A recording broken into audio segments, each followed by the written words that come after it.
या देवी सर्वभूतेषु मा शक्तिरूपेण संस्थिता नमस्तस्यै नमस्तस्यै नमस्तस्यै नमो नमः। जय माता दी। आप सभी पर माँ भगवती कृपा सदैव बनी रहे। आप सभी को नवरात्रि की हार्दिक शुभकामनाएं। दोस्तों, आज हम आपको सुनाने जा रहे हैं नवरात्रि की संपूर्ण व्रत कथा, जो आप नवरात्रि के प्रथम दिन अवश्य सुने। जो भी इस नवरात्रि को पूरा सुनता है उस पर माँ भगवती की कृपा सदैव बनी रहती है और उसकी समस्त मनोकामना पूर्ण होती है। तो दोस्तों, पहले दिन नवरात्रि की आप इस व्रत कथा का श्रवण अवश्य करें, आपकी समस्त मनोकामना पूर्ण होगी।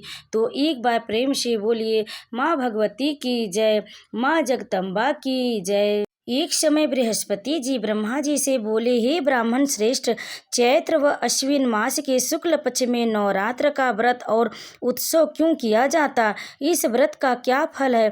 इसे किस प्रकार करना उचित है? पहले इस व्रत को किसने किया, सो विस्तार से कहिए।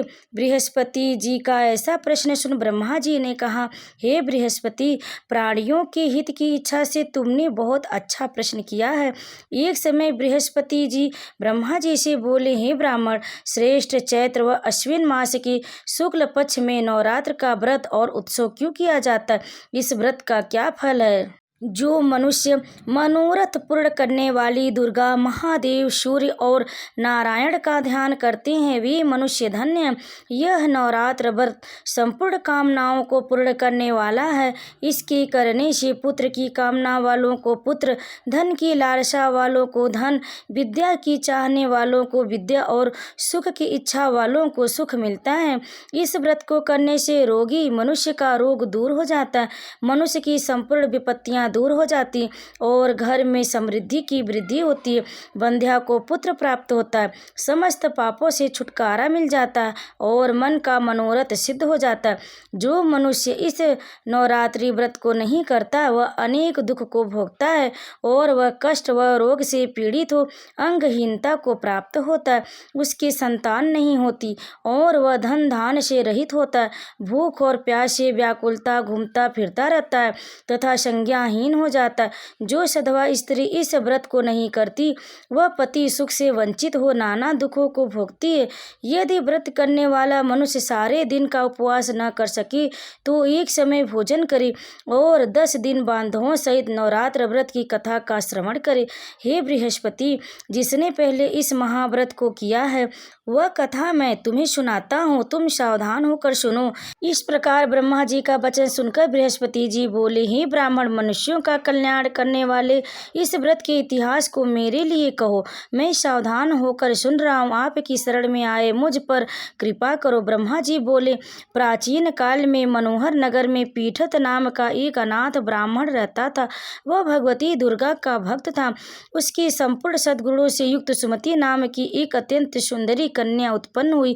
वह कन्या सुमति अपने पिता के घर बाल्यकाल में अपनी सहेलियों के साथ क्रीड़ा करती हुई इस प्रकार बढ़ने लगी जैसे शुक्ल पक्ष में चंद्रमा की कला बढ़ती है। उसका पिता प्रतिदिन जब दुर्गा की पूजा करके होम किया करता, वह उस समय नियम से वहां उपस्थित रहती। एक दिन सुमति अपनी सखियों के साथ खेल में लग गई और भगवती के पूजन में उपस्थित नहीं हुई। उसके पिता को पुत्री की ऐसी असावधानी देखकर क्रोध आया और वह पुत्री से कहने लगा, अरे दुष्ट पुत्री, आज तूने भगवती का पूजन नहीं किया, इस कारण मैं किसी कुष्ठ रोगी या दरिद्र मनुष्य के साथ तेरा विवाह करा दूंगा। पिता का ऐसा वचन सुन सुमति को बड़ा दुख हुआ और पिता से कहने लगी, हे पिता, मैं आपकी कन्या हूँ तथा सब तरह से आपकी अधीन हूँ, जैसी आपकी इच्छा हो वैसा ही करो। राजा ने कुष्ठी से, दरिद्र से अथवा जिसके साथ चाहो मेरा विवाह कर दो, पर होगा वही जो मेरे भाग्य में लिखा है।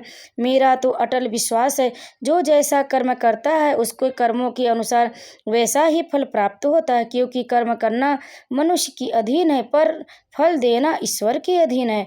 जैसे अग्नि में पड़ने से तृष्णादि उसको अधिक प्रदीप्त कर देते हैं। इस प्रकार कन्या के निर्भयता से कहे हुए वचन सुन उस ब्राह्मण ने क्रोधित हो अपनी कन्या का विवाह एक कुष्ठी के साथ करा दिया और अत्यंत क्रोधित हो पुत्री से कहने लगा, हे पुत्री, अपने कर्म का फल भोगो, देखिए भाग्य के भरोसे रख क्या करती हो। पिता के ऐसे कटु वचनों को सुन सुमति मन में विचार करने लगी, अहो मेरा बड़ा दुर्भाग्य जिससे मुझे ऐसा पति मिला। इस तरह अपने दुख का विचार करती हुई वह कन्या अपने पति के साथ वन में चली गई और डरावने कुशायुक्त उस निर्जन वन में उन्होंने वह रात बड़ी कष्ट से व्यतीत की। उस गरीब बालिका की ऐसी दशा देख देवी भगवती ने पूर्व पुण्य के प्रभाव से प्रकट हो सुमति से कहा, हे दीन ब्राह्मणी, मैं तुमसे प्रसन्न हूँ, तुम जो चाहो सो वरदान मांग सकती हो। भगवती दुर्गा का यह वचन सुन ब्राह्मणी ने कहा, आप कौन हैं? वह सब मुझसे कहो। ब्राह्मणी का ऐसा वचन सुन देवी ने कहा, मैं आदि शक्ति भगवती हूँ और मैं ही ब्रह्म विद्या व सरस्वती हूँ। प्रसन्न होने पर मैं प्राणियों का दुख दूर कर उनको सुख प्रदान करती हूँ। हे ब्राह्मणी, मैं तुझ पर तेरे पूर्व जन्म के पुण्य के प्रभाव से प्रसन्न हूँ। तुम्हारे पूर्व जन्म का वृत्तांत सुनाती हूँ, सुनो। तुम पूर्व जन्म में निषाद भील की स्त्री थी और अति पतिव्रता थी। एक दिन तेरे पति निषाद ने चोरी की। चोरी करने के कारण तुम दोनों को सिपाहियों ने पकड़ लिया और ले जाकर जेल खाने में कैद कर दिया। उन लोगों ने तुझको और तेरे पति को भोजन भी नहीं दिया।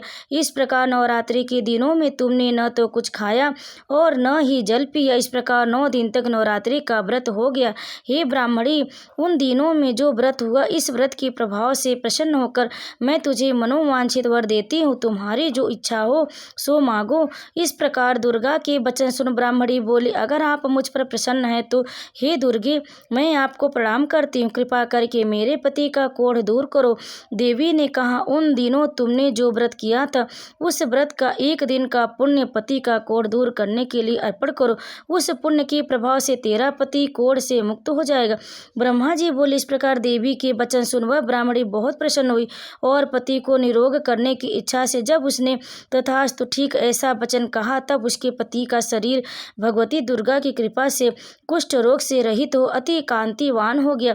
वह ब्राह्मणी पति की मनोहर देह को देख देवी की स्तुति करने लगी, हे दुर्गे, आप दुर्गति को दूर करने वाली, तीनों लोकों का संताप हरने वाली, समस्त दुखों को दूर करने वाली, रोगी मनुष्य को निरोग करने वाली, प्रसन्न हो मनोवांछित वर देने वाली और दुष्टों का नाश करने वाली जगत की माता हो। हे अम्बे, मुझ निरपराध अबला को मेरे पिता ने कुष्ठी मनुष्य के साथ विवाह कर घर से निकाल दिया। पिता से तिरस्कृत निर्जन वन में विचर रही हूँ। आपने मेरा इस विपदा से उद्धार किया। हे देवी, आपको प्रणाम करती हूँ, मेरी रक्षा करो। ब्रह्मा जी बोले, हे बृहस्पति, उस ब्राह्मणी की ऐसी स्तुति सुन देवी बहुत प्रसन्न हुई और ब्राह्मणी से कहा, हे ब्राह्मणी, तेरे उदालक नामक अति बुद्धिमान, धनवान, कीर्तिमान और जितेंद्रिय पुत्र शीघ्र उत्पन्न होगा। ऐसा वर प्रदान कर देवी ने ब्राह्मणी से फिर कहा, हे ब्राह्मणी, और जो कुछ तेरी इच्छा हुआ मांग ले। भगवती दुर्गा का ऐसा वचन सुन सुमति ने कहा, हे भगवती दुर्गे, अगर आप मुझ पर प्रसन्न हैं तो कृपा कर मुझे नवरात्र व्रत की विधि और उसके फल का विस्तार से वर्णन करें। महत। इस प्रकार ब्राह्मणी के वचन सुन दुर्गा ने कहा, हे ब्राह्मणी, मैं तुम्हें संपूर्ण पापों को दूर करने वाले नवरात्र व्रत की विधि बतलाती हूँ, जिसको सुनने से मोक्ष की प्राप्ति होती है। अश्विन मास के शुक्ल पक्ष की प्रतिपदा से लेकर 9 दिन तक विधि पूर्वक व्रत करें। यदि दिन भर का व्रत न कर सके तो एक समय भोजन करें। विद्वान ब्राह्मणों से पूछकर घट स्थापना करें और वाटिका बनाकर उसको प्रतिदिन जल से सींचे। महाकाली, महालक्ष्मी और महासरस्वती देवी की मूर्तियां स्थापित कर उनकी नित्य विधि सहित पूजा करें और पुष्पों से विधि पूर्वक अर्घ दें। बिजौरा के फल से अर्घ देने से के रूप की प्राप्ति होती। जायफल से अर्घ देने से कीर्ति, दाक से अर्घ देने से कार्य की सिद्धि होती है। आंवले से अर्घ देने से सुख की प्राप्ति और केले से अर्घ देने से आभूषण की प्राप्ति होती है। इस प्रकार पुष्पों व फलों से अर्घ देकर व्रत समाप्त होने पर 9वें दिन तथा विधि हवन करे। खांड, घी, गेहूं, शहद और जौ, तिल, बिल, नारियल, दाक और कदम्ब आदि से हवन करे। गेहूं से होम करने से लक्ष्मी की प्राप्ति होती।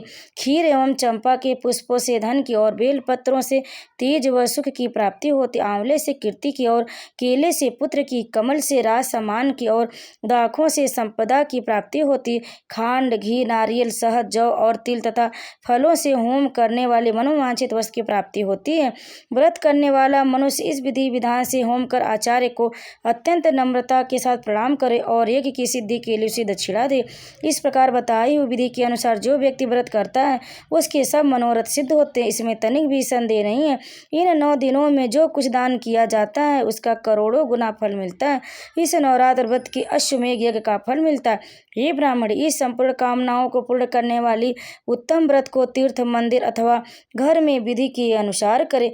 ब्रह्मा जी बोले, हे बृहस्पति, इस प्रकार ब्राह्मणी को व्रत की विधि और फल बताकर देवी अंतर ध्यान हो गए।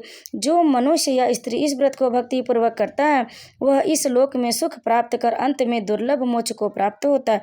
हे बृहस्पति, यह इस दुर्लभ व्रत का महात्म्य जो मैंने तुम्हें बतलाया, यह सुन बृहस्पति जी आनंद से प्रफुल्लित हो ब्रह्मा जी से कहने लगे, हे ब्राह्मण, आपने मुझ पर अति कृपा की है जो मुझे इस नवरात्र व्रत का महत्व सुनाया है। ब्रह्मा जी बोले कि हे बृहस्पति, यह देवी भगवती सर्वशक्ति संपूर्ण लोकों का पालन करने वाली है। इस महादेवी के प्रभाव को कौन जान सकता है? तो बोलो, देवी भगवती की जय। व्रत की विधि प्रातः काल नित्य से निवृत्त हो स्नान कर मंदिर या घर पर ही नवरात्र में दुर्गा जी का ध्यान करके यह कथा करनी चाहिए। कन्याओं के लिए यह व्रत विशेष लाभदायक है। श्री जगदम्बा की कृपा से सब विघ्न दूर हो जाते तथा सुख समृद्धि की प्राप्ति होती है। और प्रार्थना इस प्रकार करें, हे परमेश्वरी, मेरे द्वारा रात दिन सहस्त्रों अपराध होते हैं, यह मेरा दास समझकर मेरे अपराधों को क्षमा करो। हे परमेश्वरी, मैं आवाहन, विसर्जन और पूजन करना नहीं जानती, मुझे क्षमा करो। हे सुरेश्वरी, मैंने जो मंत्रहीन, क्रियाहीन, भक्ति युक्त पूजन किया है वह स्वीकार करो। मैं आवाहन, विसर्जन और पूजन करना नहीं जानता, मुझे क्षमा करो। हे सुरेश्वरी, मैंने जो मंत्रहीन, क्रियाहीन, भक्ति युक्त पूजन किया है वह स्वीकार करो। हे परमेश्वरी, अज्ञान से, भूल से अथवा बुद्धि भ्रांति से जो न्यूनता अथवा अधिकता हो गई हो उसे क्षमा करिए तथा प्रसन्न होइए। और मंत्र इस प्रकार जाप करें, ओम ऐं ह्रीं क्लीं चामुंडाय विच्छे नमः। मनोकामना सिद्धि के लिए इस मंत्र को 108 बार जाप करें, आपकी समस्त मनोकामना पूर्ण होगी। तो कथा को अंत तक सुनने के लिए आप लोगों का बहुत बहुत धन्यवाद। आप सभी पर माँ भगवती कृपा सदैव बनी रहे। जय माता दी।